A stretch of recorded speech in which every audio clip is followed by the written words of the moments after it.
Hello दोस्तों, आज की वीडियो में जो हम एब्जॉर्प्शन वर्सेस वेरिएबल कॉस्टिंग करने वाले हैं। ओके, तो ये जो चैप्टर है मैनेजमेंट अकाउंटिंग का चैप्टर है और ये काफ़ी इंपॉर्टेंट चैप्टर है। इस पे जो है काफ़ी ज़्यादा प्रैक्टिकल क्वेश्चंस आते हैं। तो आपको क्वेश्चन दिख रहा होगा, ये 10 ईयर्स का क्वेश्चन है। तो इस क्वेश्चन को सॉल्व करने के लिए आपको सबसे पहले तो है फॉर्मेट आना चाहिए, क्योंकि आप क्वेश्चन डायरेक्ट सॉल्व नहीं कर सकते जब तक आपको फॉर्मेट ही नहीं पता हो। तो मैं इस वीडियो में जो आपको फॉर्मेट बताने वाला हूँ कि ये फॉर्मेट कैसे बनेगा, और उस फॉर्मेट को आप रट लो, आप याद कर लो। मैं इतने अच्छे समझाऊंगा कि आप उसको समझ ही जाओगे। ओके, तो फॉर्मेट आपको अगर आ गया तो आप सारे क्वेश्चन जो 10 ईयर्स के इजीली सॉल्व कर पाओगे, और मैं वो क्वेश्चन जो आपको सॉल्व करके भी दिखाऊंगा। ओके, तो सबसे पहले हम फॉर्मेट देखते हैं इसका क्या है, देन हम क्वेश्चन सॉल्व करेंगे। तो इस वीडियो में बस हम फॉर्मेट करेंगे, नेक्स्ट वीडियो में हम इसका क्वेश्चन सॉल्व करवाऊंगा मैं। ओके, तो वीडियो स्टार्ट करते हैं। तो दोस्तों, जो आपको दिख रहा है एब्जॉर्प्शन वर्सेस वेरिएबल कॉस्टिंग, मैंने लिख रखा है हेडिंग, जो चैप्टर का नाम है। ओके, तो इस पे जो है दो दो जो है फॉर्मेट बनता है।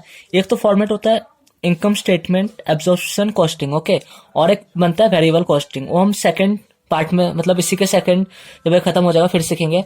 तो हम सबसे पहले कौन सा सीख रहे हैं, एब्जॉर्प्शन कॉस्टिंग। ओके, तो मैंने बेसिक फॉर्मेट बना रखा है, जैसे आपको दिख रहा है पर्टिकुलर और जो अमाउंट का एक बनता है। तो बेसिक इतना बना रखा है। अब मैं इसमें लिखूंगा कि क्या क्या इसमें आपको क्वेश्चन में दिया रहेगा और क्या क्या इसमें लिखना है। ओके, तो स्टार्ट करते हैं। तो सबसे पहला जो है आपको लिखना है सेल। सेल तो आपको पूरा क्वेश्चन में दिया ही रहेगा। ओके, बिल्कुल, जो सेल जो है पूरा क्वेश्चन में दिया रहेगा। अब क्वेश्चन में वो कैसे दिया रहेगा, तो ये सेल हो गया। क्वेश्चन में जो आपको यूनिट में देंगे कि इतना हमारा जो है सेल हुआ। सोच लो कि 50 यूनिट जो हमारा पेन हमने सोल्व किया, तो कितना यूनिट हो गया, 50 यूनिट। तो यूनिट में दिया रहेगा क्वेश्चन में सेल, और उसका रेट दिया रहेगा। जैसे मैं 50 यूनिट पेन बनाया, वो पेन मान लो आप 1 रुपए करके है, तो 50 × 1, जितने भी उस पेन का प्राइस हो। ओके, तो इन दोनों को मल्टीप्लाई करके दोनों आपको क्वेश्चन में गिवन रहेगा। जब मैं आपको क्वेश्चन कराऊंगा तो मैं वो बताऊंगा आपको कि वो क्वेश्चन में गिवन है। ओके, तो इससे क्या आ जाएगा, सेल। तो सेल को आपको कुछ नहीं करना, इसका यूज लास्ट में होगा। ओके, तो सेल को आपको छोड़ देना है ऐसे ही। देन देन आपको क्या करना है, सेकंड सेकंड जो है यहाँ पे प्रोडक्शन कॉस्ट।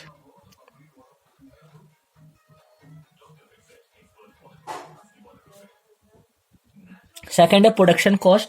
अब प्रोडक्शन कॉस्ट का अंडर, मतलब प्रोडक्शन कॉस्ट, हम कोई भी प्रोडक्ट खरीदते हैं, जैसे हमने पेन बनाएंगे, तो उस पर जितने भी हमारा कॉस्ट आएंगे, जैसे हमारे कॉस्ट हो गया, तो पहला हम लिख लेते हैं कौन सा कॉस्ट हो सकता है हमारा, direct material.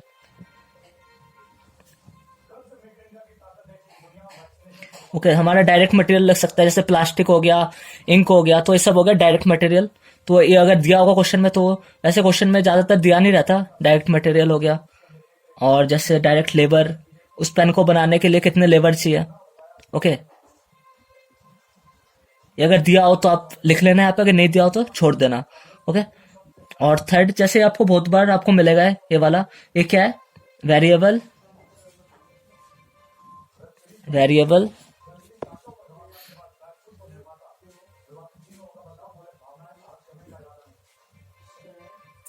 Manufacture overhead. Okay, तो मैंने शॉर्ट में लिख दिया overhead. Okay, variable manufacture overhead, variable खर्चे होते हैं, ओवरहेड मीन्स खर्चे। कुछ खर्चे जो होते हैं वेरिएबल होते हैं, मतलब जैसे हम जितना प्रोडक्शन करेंगे उस पर डिपेंड होता है कि हम ज्यादा प्रोडक्शन करेंगे तो हमारा जो खर्चा होगा ज्यादा होगा। ओके, तो वेरिएबल मैन्युफैक्चर ओवरहेड हो गया। एंड डी हो गया फिक्स्ड। फिक्स्ड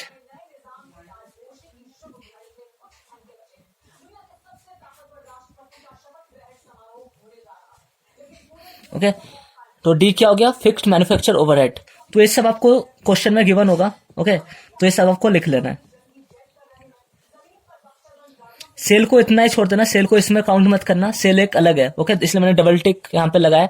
ओके, और कॉस्ट का जो है पूरा अलग है। तो यहाँ पे हमारा क्या आ गया, प्रोडक्शन में जितने भी खर्चे होंगे, डायरेक्ट मटेरियल लगेगा, direct labour, variable manufacture overhead, fixed overhead, सारे खर्चे हो गए हमारे। ये खर्चे हो गए, तो इन खर्चों से का जो हम टोटल करेंगे, तो हम जब इन खर्चों का टोटल करें, इसका कुछ नहीं करना। ओके, तो इनका हम टोटल कर दिया, इनका जो हमने निकाला था। इससे हमारा क्या निकलेगा, इससे हमारा निकलेगा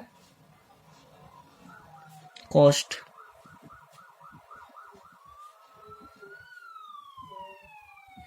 मतलब टोटल प्रोडक्शन में कितना खर्चा हुआ हमारा। ओके, इसको हम फैक्ट्री, कई कई जगह इसको फैक्ट्री कॉस्ट भी बोलते हैं, कई कई जगह इसको फैक्ट्री कॉस्ट भी बोलते हैं। ओके, तो इतना हो गया हमारा तो जब इतना आप हमारा आ जाएगा, ओके, कॉस्ट ऑफ प्रोडक्शन हमारा आ गया, देन हम कैलकुलेट करेंगे, इसमें ऐड होगा, इसमें ऐड होगा opening stock.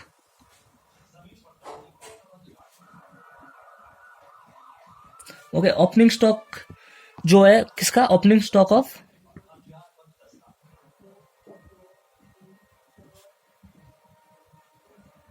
Opening stock of finished goods क्या कहता है कि अगर हमारा कोई स्टॉक पीछे बच गया तो हम इसको हम यहाँ पे लिखना पड़ेगा। ओके, तो यहाँ पे हमें इसको लिखना पड़ेगा, वो हमारा ऐड होगा, मतलब ये जो आईसी में ऐड हो जाएगा। ओके, और तो ओपनिंग स्टॉक ऐसे मैंने बता दिया आपको कि जो वैल्यू है वो जो पिछले साल जो हमारा प्रोडक्शन हुआ उसका कोई बच गया हमारा, जैसे हमने पिछले साल 50 पेन बनाए और हमारा सिर्फ 30 पेन बिके, तो 20 पेन बच गए, तो वो पेन किस में आ जाएंगे, ओपनिंग में आ जाएंगे। ओके, तो ओपनिंग का बैलेंस हो जाएगा, अगर दिया रहेगा तो लिखना, नहीं दिया तो नहीं लिखना। देन लेस होगा इसमें क्लोजिंग स्टॉक। क्लोजिंग स्टॉक काफी मेन पॉइंट है इसमें। ओके, तो closing stock of finished goods जो यहाँ पे लिखा है लिख लेना, closing stock of finished goods. अब एक कैसे आता है, अब जैसे क्लोजिंग स्टॉक क्या होता है, जो बच जाता है वही तो ओपनिंग स्टॉक होता है। जैसे हमारा 20 पेन बच गया था, मैंने एग्जांपल लिया था, तो 20 पेन जो वहां का क्लोजिंग स्टॉक हुआ तभी तो यहाँ का ओपनिंग स्टॉक हुआ। ओके, तो क्लोजिंग स्टॉक जो हमारा निकालने का एक फॉर्मेट होता है, तो क्लोजिंग स्टॉक कैसे निकालते हैं, तो इसका एक फॉर्मूला है क्लोजिंग स्टॉक निकालने का, आप लिख लेना इस फॉर्मूले को। तो इसका फॉर्मूला है कि जो प्रोडक्शन यूनिट जो ये जो निकाला हमने, ओके, तो ये हम फैक्ट्री कॉस्ट या प्रोडक्शन यूनिट कुछ भी कह लो, तो इसको हम ऊपर रखेंगे, डिवाइड करेंगे किससे, जितना प्रोडक्शन का यूनिट दे रखा होगा। ये क्वेश्चन में गिवन होगा, आपको जो क्वेश्चन कराऊंगा तब प्रोडक्शन यूनिट क्वेश्चन में गिवन होता है, तो उससे इसको डिवाइड कर देना, तो कुछ रेट आ जाएगा। ओके, कुछ रेट आ जाएगा, उस रेट को क्या करना है, उस रेट को जो गैप आएगा क्वेश्चन में, जब क्लोजिंग स्टॉक आप चेक करोगे कि उसमें क्लोजिंग स्टॉक है, तो उसका जो गैप आएगा उस रेट को उससे मल्टीप्लाई करेंगे। तो मैं क्वेश्चन कराऊंगा, इस पॉइंट को बताऊंगा, अच्छे से समझ आ जाएगा आपको। ओके, तो इतना हो गया हमारा, तो इससे आ जाएगा हमारा क्लोजिंग स्टॉक, जो कि हमारा क्या होगा, माइनस। तो इन दोनों को जब हम करेंगे तो हमारा क्या आ जाएगा,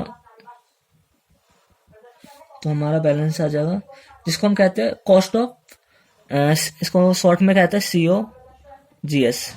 ओके, मतलब कॉस्ट ऑफ गुड्स सोल्ड। तो इस COGS आ गया, कॉस्ट ऑफ गुड्स सोल्ड, इतना हमारा गुड्स बिके है। ओके, तो इतना आप समझ गए होंगे। देन इसके आगे आपको क्या करना है, इसके आगे आपको ऐड करना होता है under absorption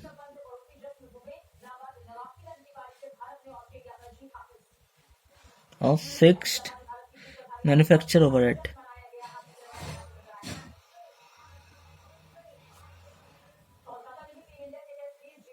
okay, manufacture overhead लिखा है, तो और इसमें जो है कुछ लेस भी करना होता है,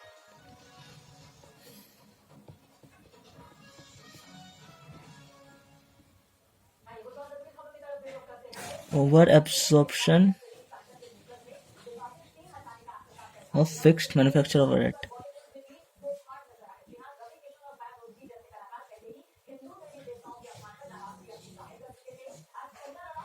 okay, over absorption of fixed manufacture overhead.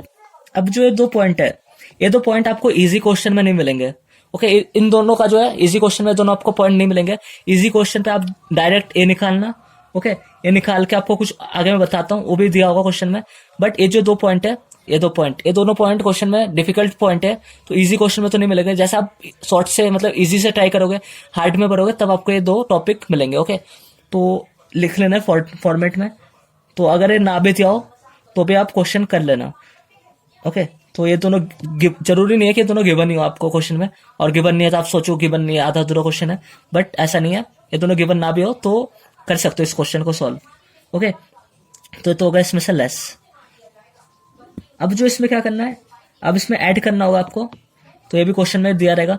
जो आपने वहां पे पढ़ा था ना, सेकंड ईयर में पढ़ा होगा कॉस्टिंग में, कि जो कॉस्ट शीट बनता था वो भी सेम इसका फॉर्मेट था, ऐसा ही थोड़ा बहुत मिलता जुलता। लास्ट में जैसे उसमें होता था selling and distribution overhead. Okay, तो यहाँ पे भी वही है, सेलिंग एंड डिस्ट्रीब्यूशन।